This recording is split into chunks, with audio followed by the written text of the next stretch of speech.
ओए राजू, अंदर ही दुबका है क्या? दरवाजा खोल भाई, मैं आ गया। अब और क्या बहाना बनाएगा? हे भगवान, ये आफत यहां भी आदम की। सुनो सीता, तुम गलती से भी बाहर मत झांकना। मैं इसे बातों में फुसलाकर खेत की तरफ ले जाता हूं, वरना तुम्हारा भांडा फूक जाएगा और ये हमें साथ देख लेगा। बस यहीं छिपी रहना। पसीने से तरबतर राजू झटके से दरवाजा ऐसे भिराता है जैसे पीछे कोई खजाना छिपा हो। सामने शिवू हाथ कमर पर टिकाए उसे शक भरी नजरों से घूर रहा है। अबे ओए, दरवाजा ऐसे बंद कर रहा है जैसे अंदर कोई डाकू बैठा हो। और तू घर के अंदर क्या कर रहा था? खेत से तो तू ऐसे भागा था जैसे तुझे मिर्ची लगी हो। अरे वो कुछ नहीं भाई, मुझे लगा घर की खिड़की खुली रह गई है और कोई बंदर अंदर घुस गया होगा, बस वही देखने आया था। बंदर? तेरे घर में रखा ही क्या है जो बंदर चुराएगा?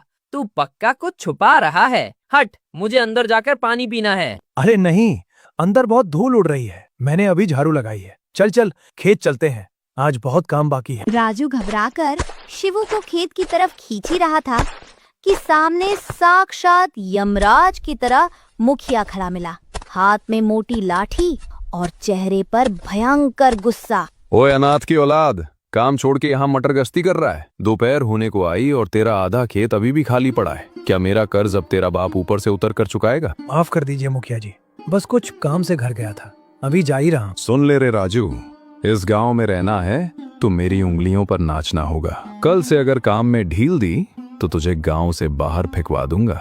याद है ना, कोई और तुझे काम देने को तैयार नहीं था। ये तो मेरा बड़प्पन है जो तुझे रोटी दे रहा हूँ। मुखिया जी, आप तो बेफालतू ही गर्म हो रहे हैं।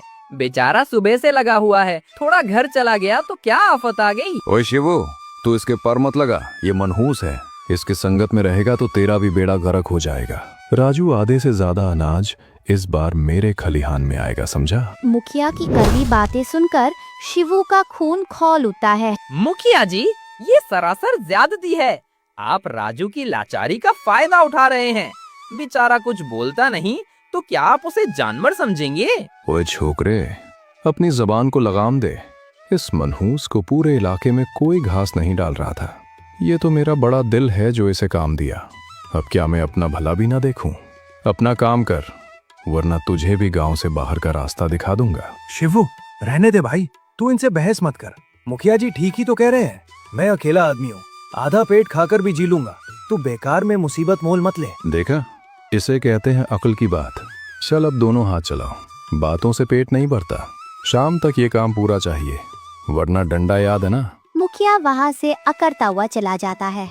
राजू उदास मन से मिट्टी खोदने लगता है। राजू, तू ये सब चुपचाप कैसे सह लेता है यार? ये लोग तुझे हर पल नीचा दिखाते हैं और तू मुस्कुराकर सह जाता है। जब नसीब ही फूटा हो शिवू, तो किसी और को क्या दोष देना। मेरी तकदीर में शायद ये जिल्लत ही लिखी है। ऐसा मत कहे मेरे दोस्त, देखना एक दिन वक्त बदलेगा, तुझे वो सारी खुशियाँ मिलेंगी जिसका तू हकदार है।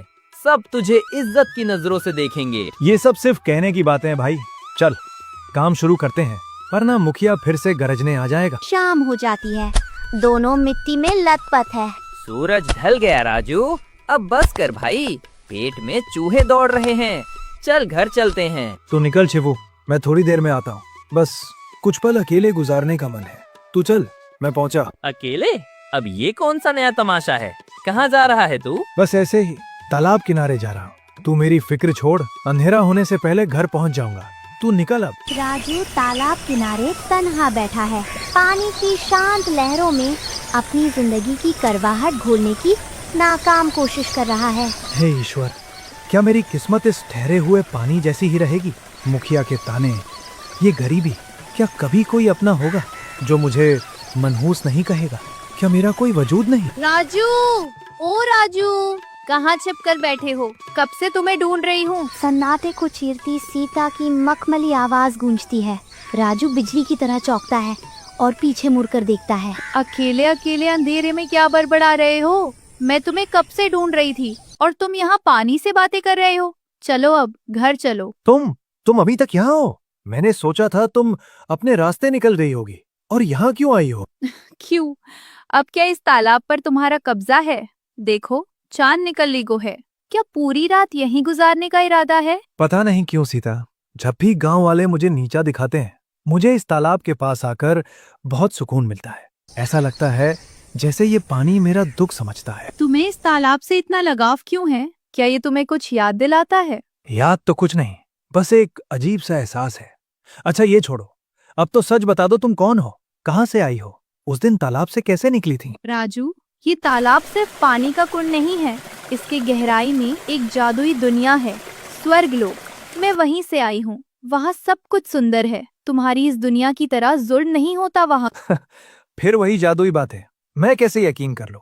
लोग मुझे पागल समझेंगे। एक दिन तुम्हें यकीन होगा जब तुम्हारा मन एकदम साफ होगा और तुम सच्चे दिल से इस पवित्र तालाब में डुबकी लगाओगे। तब तुम्हें मेरी दुनिया का रास्ता खुद दिखेगा। मुझे नहीं जाना कहीं, मैं यहीं ठीक हूँ।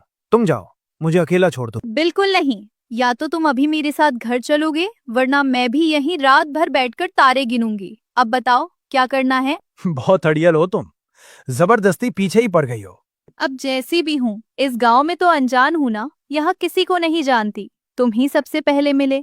अब बताओ, तुम्हें छोड़कर और कहाँ जाती? सीता की बातों से राजू के मन का बोझ हल्का हो जाता है। डूबते सूरज की लालिमा के बीच दोनों खामोशी से अपने घर की ओर बढ़ चलते हैं। घर की दहलीज पर कदम रखते ही सीता राजू के चेहरे पर छाई उदासी को भांप लेती है।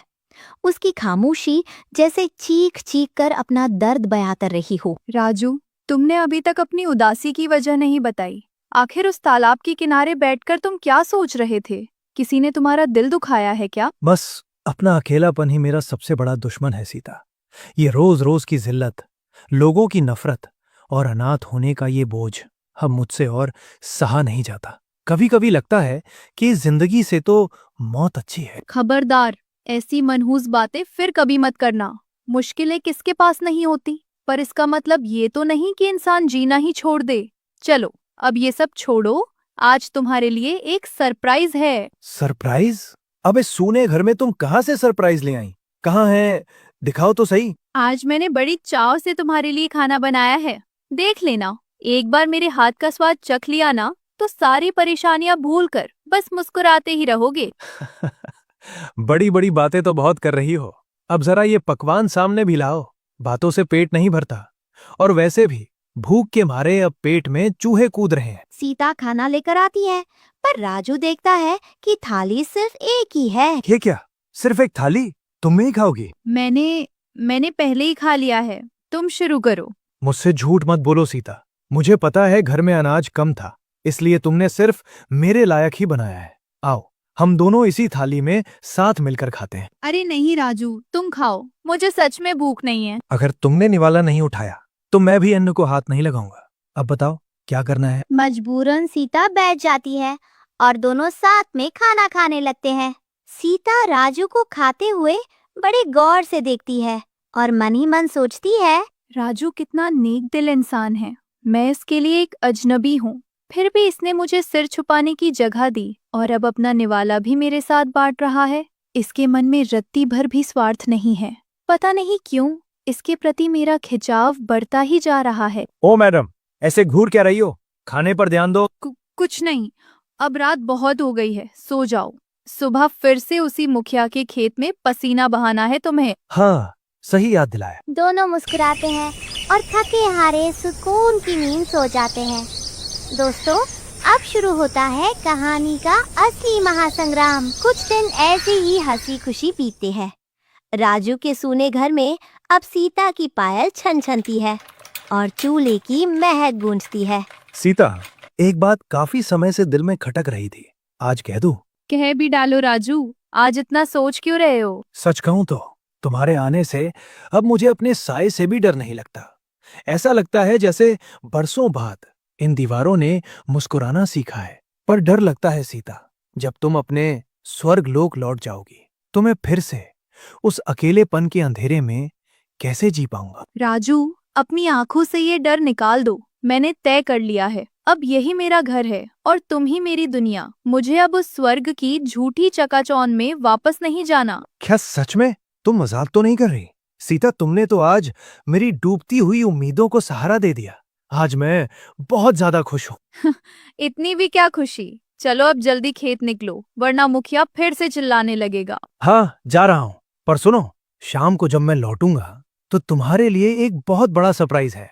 कुछ ऐसा जो तुमने सोचा भी नहीं होगा। अरे ये क्या बात हुई? अब अभी बताओ, शाम तक का इंतजार कौन करेगा? नहीं, थोड़ा सब्र तो करो, शाम को ही बताऊंगा। बस मेरा इंतजार करना। सीता का वादा सुनकर राजू का चेहरा खिल उठता है।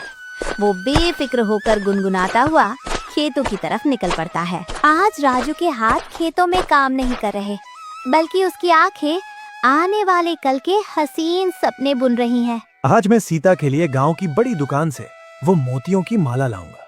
उसे आज बता ही दूंगा कि वो मेरे लिए क्या है। हे ईश्वर, आज पहली बार ये जिंदगी बोझ नहीं लग रही। शुक्रिया मेरा सूना घर बसाने के लिए। राजू हाथ में एक छोटा सा तोहफा लिए खुशी खुशी घर में दाखिल होता है। सीता, देखो मैं तुम्हारे लिए क्या लाया हूँ। जल्दी बाहर आओ, अब मुझसे और इंतजार नहीं होता। घर में सन्नाटा है। राजू हर कोना छान मारता है, पर सीता कहीं नहीं है। सीता, कहाँ चली गई तुम? क्या तुम बिना बताए अपने लोग लौट गई? पर तुमने तो वादा किया था। राजू भागता हुआ तालाब पर पहुंचता है। उसे एहसास होता है कि सीता किसी मुसीबत में है। हे ईश्वर, मुझे मेरा प्रेम वापस चाहिए। अगर सीता उस पार है तो मुझे भी वहाँ जाने का रास्ता दिखा। मैं उसके बिना नहीं जी सकता। राजू गहरी सांस लेता है और पवित्र तालाब के ठंडे पानी में छलांग लगा देता है। जब राजू की आंखें खुलती है तो वो खुद को एक अजनबी जगह पर पाता है। तभी उसे एक सिपाही मिलता है। कौन हो तुम और इस पवित्र लोक में तुम्हारी हिम्मत कैसे हुई आने की? मुझे सीता से मिलना है। वो कहाँ है? कौन सीता? कैसी सीता? ज्यादा सवाल मत कर, हमारे राजा के पास चल, वही तुझे तेरी सीता का पूरा पता बता देंगे। सिपाही राजू को एक विशाल महल के कमरे में ले जाता है, जहाँ रमेश खड़ा है।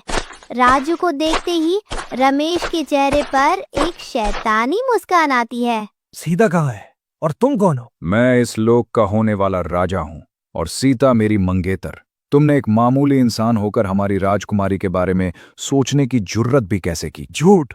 सीता तुमसे कभी प्यार नहीं कर सकती। यकीन नहीं आता तो खुद उसी के मुंह से सुन लो। सीता, बाहर आओ। सीता कमरे से बाहर आती है। सीता, डरो मत। देखो मैं आ गया हूँ। जब तक मैं जिंदा हूँ तुम्हें कोई नुकसान नहीं पहुँचा पाएगा। राजू, तुम्हें यहाँ नहीं आना चाहिए था। वापस चले जाओ अपनी उस छोटी सी दुनिया में। ये तुम क्या कह रही हो? क्या तुम भूल नहीं वो वादा जो तुमने कल रात किया था? वो सब सिर्फ एक खेल था राजू। मैं तो बस अपनी जान बचाने के लिए तुम्हारे घर में छिपी थी। अब मैं अपने घर आ गई हूँ और बहुत जल्द रमेश से शादी करने वाली हूँ। तुम मेरे लिए कुछ भी नहीं हो। नहीं, ये तुम्हारी आवाज है पर शब्द तुम्हारे नहीं है। ये इंसान तुम्हें धमका रहा है ना? अपनी हद में रहो। इससे पहले कि रमेश तुम्हें कोई सजा दे, यहाँ से दफा हो जाओ। मुझे अब तुम्हारी जरूरत नहीं है। राजू का दिल कांच की तरह बिखर चुका है। वो महल की घुटन से भागकर जंगल के सन्नाटे में एक पुराने पेड़ के नीचे जा बैठता है। चारों तरफ अजब सी खामोशी है। सूरज ढल चुका है और आसमान का गहरा नीला रंग राजू के जीवन में छाए अंधेरे की गवाही दे रहा है। सीता ने जो कहा, क्या वो सच था? क्या मैं वाकई उसके लिए सिर्फ एक खिलौना था? अब मैं यहाँ रहकर क्या करूँगा? पर यहाँ से बाहर निकलने का रास्ता भी तो नहीं पता। तभी पास के घने जंगल से कुछ डरावनी और रहस्यमय आवाजें आने लगती हैं। सन्नाटे को चीरती इन आवाजों ने राजू के रोंगटे खड़े कर दिए। बचाओ, कोई है जो हमें इस तांत्रिक के चंगुल से आजाद कर सके? कोई तो रोको इस अनहोनी को, वरना ये सब कुछ भस्म कर देगा। अगर आपको ये वीडियो पसंद आया हो तो वीडियो को लाइक ज़रूर करें और ऐसे ही मज़ेदार व उपयोगी वीडियो देखने के लिए हमारे चैनल को सब्सक्राइब करना ना भूलें। धन्यवाद।